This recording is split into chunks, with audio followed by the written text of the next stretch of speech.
Judicial commission से एहतजाजन अलग हुआ। चेयरमैन पीपल्स पार्टी बिलावल भुट्टो जरदारी कहते हैं कि अगर मैं जुडिशल कमीशन में होता तो आईनी बेंच में फर्क पर बात करता। मैं देही सिंध से सुप्रीम कोर्ट में जजेस होते तो बराबरी की बात करता। बिलावल ने कहा कि इंसाफ के सबसे बड़े इदारे में बराबरी की नुमाइंदगी चाहिए। एक मुल्क में दो निज़ाम नहीं चल सकते। उनका मजीद क्या कहना था आपको दिखा दो।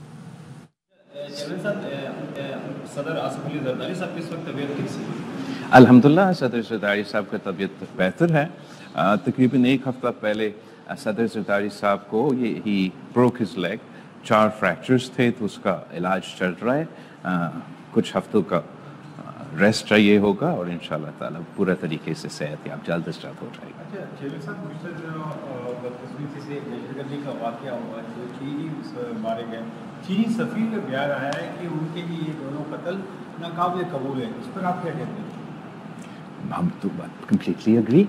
हम तो समझते हैं कि किसी एक कत्ल भी पूरी इंसानियत का कत्ल होता है और पाकिस्तान में हम अपना जो सकाफत के लिहाज से पूरा पाकिस्तान में मगर ख़ास तौर में सिंध में बलूचिस्तान में हम अपना मेहमान नवाजी को अपना सकाफत का बड़ा अहम हिस्सा समझते हैं। तो एक तो ये कत्ल या किसी भी दहशतगर्दी का वाक़या को हम सख्त अंदाज से इसका मुज़ाहमत करते हैं, but what makes this attack all the more obnoxious कि ना सिर्फ हमारे मेहमान थे, हमारे दोस्त मेहमान थे, ये वही लोग थे जो पाकिस्तान के अवाम को, पाकिस्तान की मीशत को फ़ायदा पहुंचाना चाह रहे थे, पाकिस्तान के अवाम को रोज़गार पहुंचाना चाह रहे थे। और उनको अगर इतनी ख़तरनाक दहशतगर्दी का वाक़या में कत्ल किया जाता है तो ज़रूर मैं भी उतना ही सख्त अंदाज में इसको मज़म्मत करूँगा, इसको अनएक्सेप्टेबल कहूँगा, जैसे हमारे दोस्त चीन का सफ़ीर ने कहा है।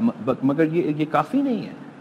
अब ये चीन का, ये किसी और मुल्क का तो मुतालबा नहीं है, ये पाकिस्तान के अवाम का मुतालबा है, ये बलूचिस्तान और सिंध का अवाम का मुतालबा है कि ये अब हम ये बयानबाजी जो मुसलसल सुनते हैं कि वाक़या होते हैं, हम जैसे बड़े बड़े सियासतदान बड़े बड़े तगड़े स्टेटमेंट्स दे देते हैं, कभी कभार पहुंच जाते हैं उनके यहाँ ताज़ियत करने के लिए वो लोग जो शहीद हुए, या ये अफसोस प्रेसिडेंट बन गया है कि जो हमारे मेहमान हैं उन पे दहशतगर्दी का हमला होता है, पाकिस्तान की पूरा क़यादत जाके उनका असेंबली एम्बेसी में ताज़ियत करते हैं। अब ये तो अपनी जगह अच्छी बात है, लेकिन साथ साथ पाकिस्तान के अवाम को मुतालबा है कि बातें कम और हमें नज़र आना चाहिए कि ये दहशतगर्दी का मुकाबला करने के लिए हुकूमत वक्त क्या करने के लिए तैयार है।